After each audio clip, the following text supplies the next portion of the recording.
Et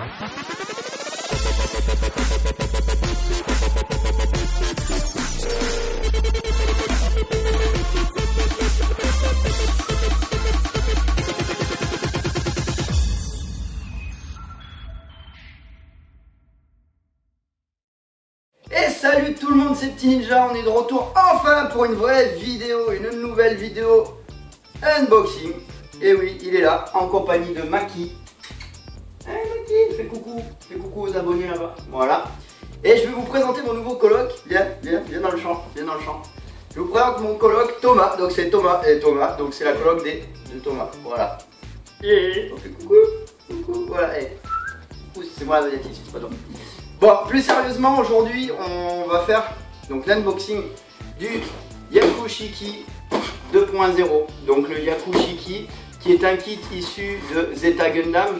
Voilà, c'est le mobile suit de Quattro Vanilla. Donc dans ce petit animé qui est relativement sympathique. C'est la version 2.0, donc elle est légèrement différente au niveau du, enfin même très différente au niveau du coloris. C'est-à-dire que la première version en AMG était gold plated, donc plaqué or. Donc on avait vraiment une coloration en or très prononcée, vraiment comme du chromé, on se voyait dedans, un effet un peu miroir, vraiment très doré. Alors dans celui-ci, ça sera un effet un peu plus satiné, un peu plus métallisé, mais on le verra ensuite quand on ouvrira notre jolie boîte, qui, comme vous pouvez le voir, a un magnifique visuel. Donc sur ce visuel, on retrouve notre Yakushiki en grand, très grand même, c'est lui qui occupe la plus grande place sur le visuel.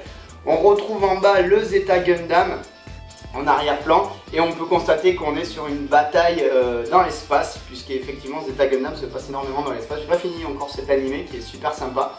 Donc on retrouve le logo Bandai, c'est un kit qui a été réalisé donc en 2015, il est tout récent comme vous le savez sûrement déjà.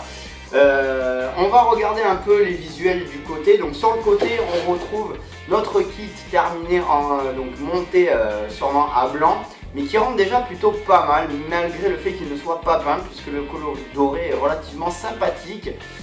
Quelques petits détails sur le cockpit et les pilotes ainsi que les accessoires. Et des parties qui permettent de tenir, des petites options qui permettent de tenir l'espèce de backpack et l'accessoire bleu que vous voyez sur la petite image.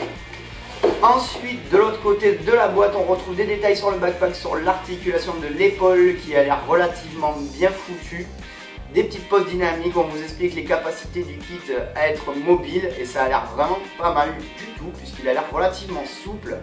Et ensuite le kit en montée à blanc, donc avec ses grappes, ainsi que le prix en yens. Donc c'est un kit qui coûte 6800 yens. Je vous mettrai la conversion en euros en annotation comme d'habitude.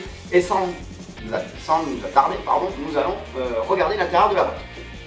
Donc dans cette jolie boîte que nous allons ouvrir tout de suite, hop, nous avons donc quelques grappes bien garnies de pièces donc dorées. Comme je vous l'expliquais tout à l'heure, ces pièces ne sont pas dorées gold plated, donc plaquées or, mais bien plus satinées, on va dire. C'est un effet métallisé satiné.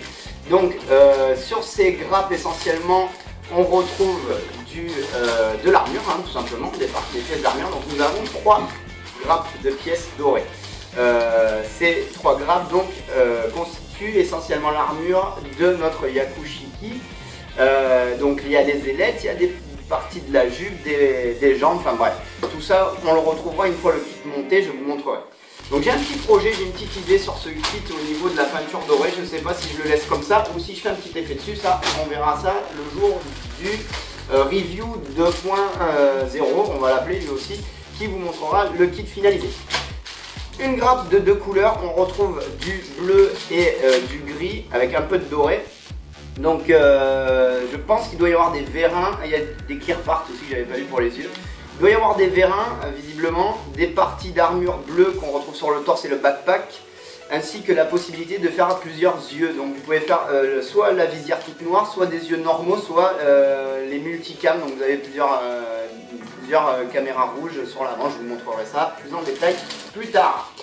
Ensuite, hop, on retrouve une autre grappe qui est un peu, enfin une autre poche de grappe qui est un peu plus consistante cette fois, avec des pièces German Grey. Donc ça c'est essentiellement des pièces Dinner Frame.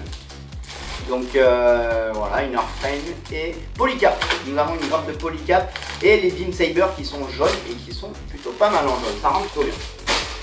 Poche de grappe suivante, on retrouve donc du rouge, c'est un rouge foncé, je dirais peut-être bordeaux. Ce sont les pieds, les pilotes, quelques pièces d'armure aussi et une autre grappe de pièces d'Inner Frame aussi. On retrouve des pièces d'Inner Frame, voilà, hop. Encore une poche de grappe d'Inner Frame. Donc là, sur cette grappe là, on va retrouver donc les rotules qui permettent de faire les articulations des épaules et probablement des cuisses aussi, le cockpit et une petite planche de stickers et de décals.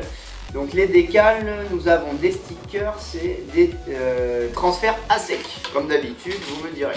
Dernière poche de grappe, on retrouve de la grappe grise pour l'inner frame et de la grappe rouge pour probablement le pied de l'autre pied, puisque tout à l'heure on avait vu le premier.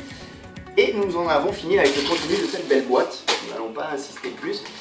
On en retrouve des petites pubs pour Gundam Online et Gundam Diorama Front, qui sont des petits jeux, voilà.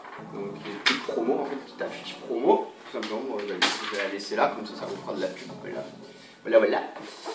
Une petite image promo pour l'arme, la grosse arme que vous voyez là, une espèce de grosse Gatling, on va dire une beam Gatling, j'en sais rien, je sais pas comment ça s'appelle. Si vous êtes fan de Zeta et que vous y connaissez plus que moi, n'hésitez pas à mettre en commentaire le nom de cette magnifique arme que vous pourrez vous procurer sur le Hobby Online Shop. Et oui, puisque visiblement, je ne sais pas si c'est disponible ailleurs.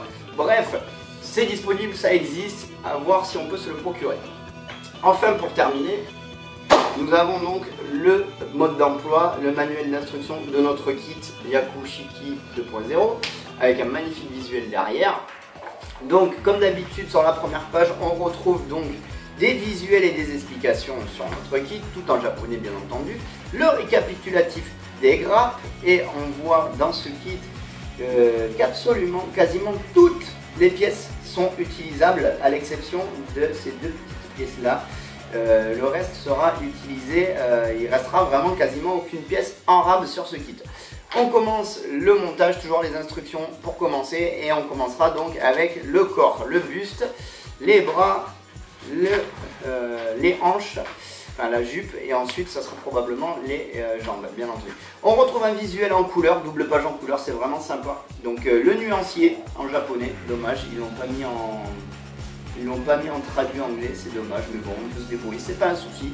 Des visuels bien sympas, une partie du kit montée avec la moitié sans les pièces d'armure pour voir l'inner frame, donc ça c'est sympa. Comme ça on voit un peu à quoi ressemble l'inner frame sans les pièces d'armure. Un peu de promo pour Zeta Gundam, puisqu'on retrouve des kits du Zeta, du RX 178 pardon, et du, alors celui-là je sais jamais comment il s'appelle, le MSK 008, je vous le mettrai en annotation parce que je ne me rappelle plus son nom, qui sont également disponibles en kit chez nos amis de chez Bandai. Les accessoires, les poses, la pose justement des décals à la fin, des marquages, et on en a fini avec ce manuel, voilà. Donc les amis, voilà, ce petit unboxing est terminé, j'espère que ça vous aura plu. Nouvelle façon de filmer, nouveau cadre, dites-moi ce que vous en pensez. Je vous remercie tous pour votre soutien, likez la vidéo si c'est le cas, vous la partagez, je vous dis à très bientôt. Si vous n'êtes pas abonné, abonnez-vous, je vous fais des bisous. Salut les amis. Et voilà.